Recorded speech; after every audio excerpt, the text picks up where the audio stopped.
and welcome to Jerusalem. I'm Malka Abulaf. I'm Michelle Baruch. And together we are the Biblical Botanists. In this exciting series, we will show you some of the most remarkable trees of the Holy Land. In this episode, we are traveling down to the Dead Sea region, the lowest place on earth, to uncover the secrets of the mysterious Afarsemon, Camphora gileadensis in Latin, and you might know it as the Balm of Gilead. It was a special tree coveted by all, from the Roman Empire to the high priest of the King Solomon's temple and even Cleopatra of Egypt. Come with us to explore the secrets of the mysterious Afarsemon. Kadima, let's go! In today's episode, we will visit Ein Gedi, which was a biblical town with an ancient synagogue, and it was the base of the Afarsemon perfume industry. We will see some of the unique flora and fauna and ecology of this area, and in particular visit the Ein Gedi waterfalls. Later in the day, we will also visit Einot Tzukim, which had additional groves of Afarsemon, an industrial complex. Drive slow, you're at the cross point. Hello.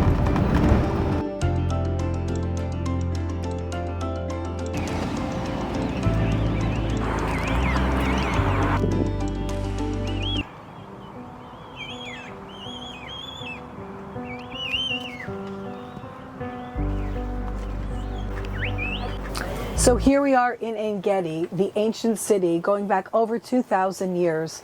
I'd like you to put on your glasses of the antiquity times and look with me. Imagine what this was like back over 2,000 years ago. This was a Jewish village. And how do we know? Because we found mikvahs here, and we found something very impressive. We have found a synagogue that goes through many renovations, and one of those renovations has a mosaic with the actual hint about what was the most important crop which was grown here, the special and mysterious Afarsemon. Okay, Malka, let's go see the synagogue. I'm so excited. Well, you should be. It's the only one like it in the world. We are standing now in the synagogue of ancient Ein Gedi. This is a Jewish community, and the center of life is the synagogue. Not only is it used for prayer, but it is also used as a community center, learning Torah and getting together. So come, let me show you what this would look like. That also gives us a peek into the past. Look at the type of flora and fauna. We have the type of birds that would have been in this area, over here in the central area, and behind that would be the location where the Holy Torah scroll would be read and where it's located. They also found here a magnificent menorah. So again, we're connecting always with our Jewish holidays of Hanukkah, but back in the past it was also a menorah which would have been over there and lit with the olive oil. One would think olive oil is the most important commodity of this area, but the pièce de résistance, the most important plant grown only in this area in the entire world, is the Afarsemon. That is used for anointing oil. The Afarsemon is used also in the incense of the temple, and the Afarsemon is also used, sanctity on one hand, but on flipping the coin, it can also be used for seduction purposes. And we'll go into more of that later. And then you have something rare. You actually have here, not only rare, let's call it unique, a curse for anyone of the inhabitants of Ein Gedi who share the secrets of Ein Gedi. Do you see where we're standing now? We are standing next to the warning that anyone in this community who reveals the secret will be cursed, them and generations after them. And that is a secret that was lost for generations. And only recently have we rediscovered which plant we're even talking about and how to produce that special perfume. It took hundreds of years for us to regain this knowledge. Here, and if you can see, okay, this is basically what the mosaic floor shows. It says, it warns of a curse on those who start quarrels, slander their neighbors before Gentiles, steal or reveal the town secret. Most scholars believe the Ein Gedi economic welfare was based on the secret method of producing the Afarsemon. What a wonderful inscription for a synagogue. And look over there. Do you see one of them is Methuselah?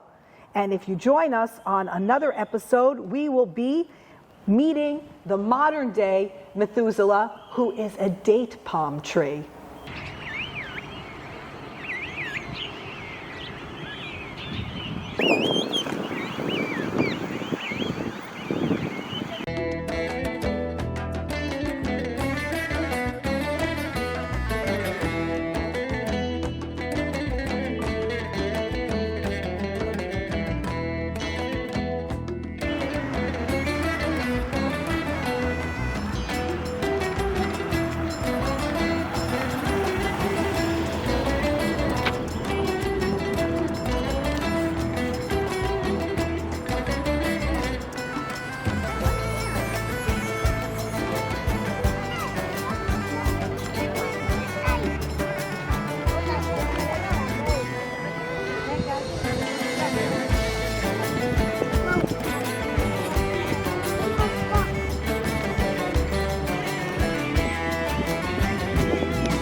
As we're walking along Ein Gedi, I'm inspired by Psalm 1.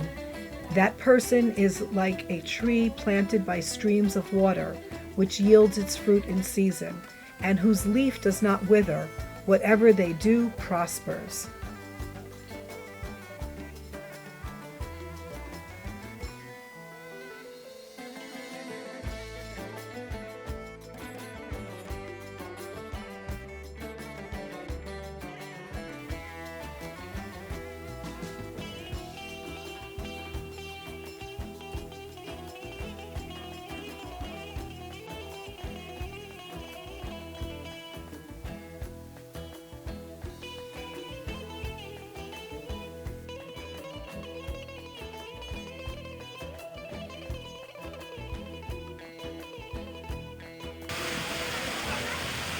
As I stand at the waterfalls of Ein Gedi, I'm reminded of Psalm 42. As a deer cries longingly for rivulets of water, so does my soul cry longingly to you, O God. Soar. This is where we're going. Oh, cool. Okay, Amazing. so that's what we're going to show you. Okay. But right now, Wow, it's a pretty big reserve. it's huge. Because we're going to have to get back in the car and continue somewhere else. Yeah, wow. I love the palm trees here. Yep. This looks like a dome. This is an air conditioning tree. This is a tree that Abraham planted when he wants his guests to have a relaxing, cool time. So this is a tamarisk. In Hebrew, it's an eshel. The point of having a tree that sweats, perspires to keep the system going is it provides for you, if you sat under this tree, you'd be maybe 2 or 3 degrees cooler than if you were sitting under the date palm. And that's why Abraham didn't plant a date palm in Beersheba. He planted an eshel to make his guests comfortable. This tree that's called the Sodom apple. It's actually a poisonous fruit tree. Here, there's a Sodom apple that's actually open a tad, and here you can see that it's inside, it's practically hollow and puffy, and there's like a milky substance that comes out of it. It's not a resin, it's a milky kind of substance. And when it does open up, you can see that it's only filled with fluff, like the people of Sodom. Very solid and beautiful looking on the outside, but when you look in their inside, you actually find just fluff and nonsense, or in their case, fluff and evil. While we're standing here at the Ein Feshka site, and a farm existed here from the Roman period, from the 1st century BC to the 1st century CE. It included houses with 2-story dwellings, a villa, a courtyard, and a whole industrialized facility. This is a very sophisticated installation. What needed to be produced here that would justify the expense of building something so sophisticated? And you know what the answer is? It's connected to the warning and curse in the synagogue in Ein Gedi. This is the unique area of growing the Afarsemon and turning it into a perfume, anointing oil for the temple and for the holy vessels and the priests, and an oil of seduction. Do you know that the Afarsemon was so famous that even Queen Cleopatra desired it, coveted it, did whatever she had to do, and Mark Antony actually gave her the deed, the title to the grove here in Ein Gedi, so that she could be in charge of the Afarsemon perfume. Let's get a close-up view of this special area.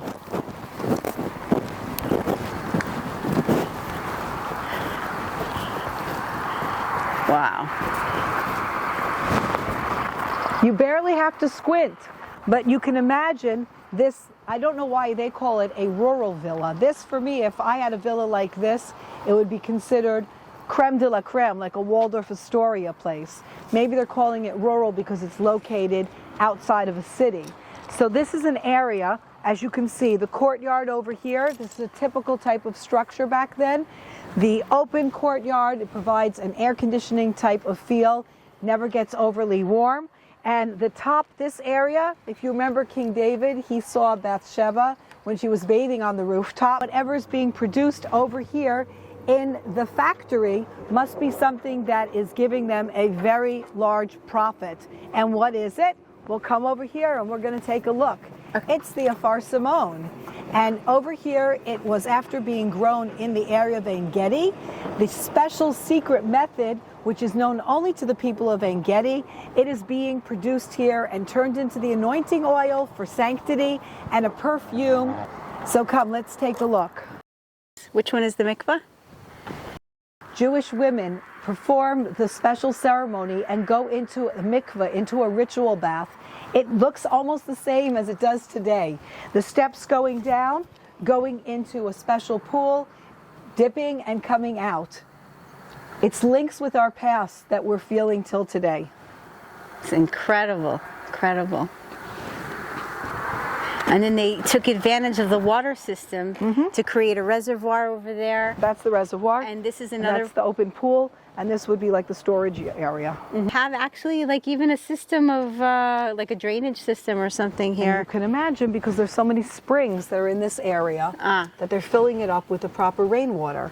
Because a mikvah must be with rainwater. It has to be what's called living waters.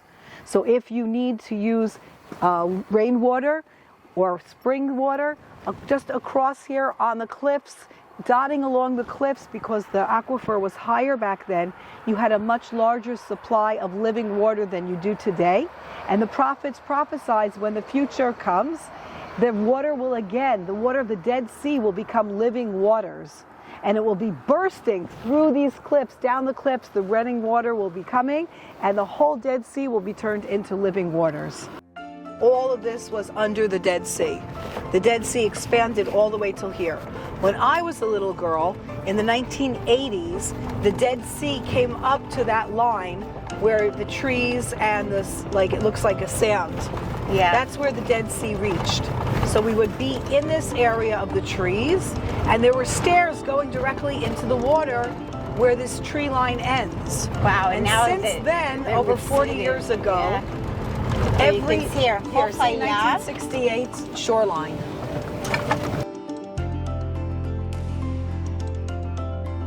Are in the area of where the pools are gathering all the spring water. I want to take you to see the pools.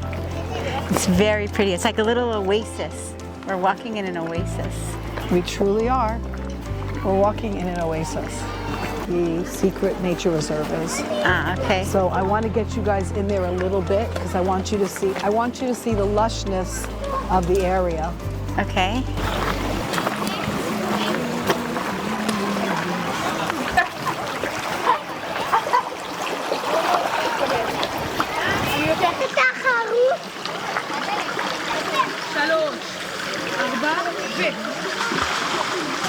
Afarsemon. Well, it's the water source of the Afarsemon. All of these pools are what's over there.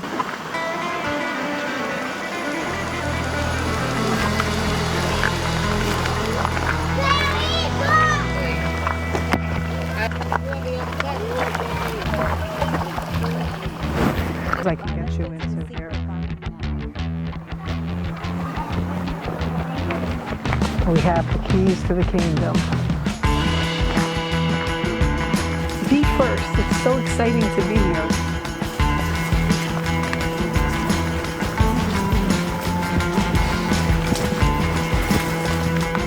Too bad I didn't bring my knife, my machete.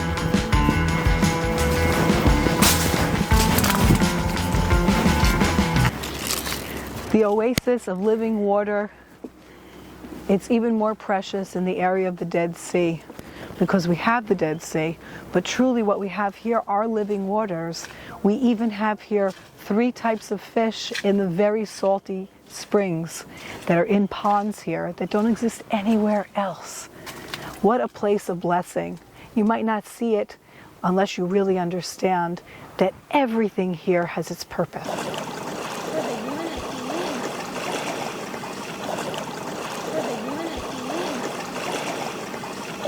So nice. Nothing like fresh water. Lakes, streams, waterfalls. Come visit Israel with me. IsraelWaterTours@gmail.com. You want to see all the water sites in Israel. So we're standing here at the pools of Einot Tzukim, which is also known as Ein Feshka locally. And I hope you enjoyed our episode on the secrets of the Afarsemon. Soon we'll be celebrating Tu B'Shvat, which is the New Year of the trees. And this is why we launched this new series in honor of the trees of Israel. Thank you for joining us on this episode. And if you think this has been beautiful, I can't wait to show you the rest of the trees of Israel. So please join the Biblical Botanists. Stay tuned for our next episode.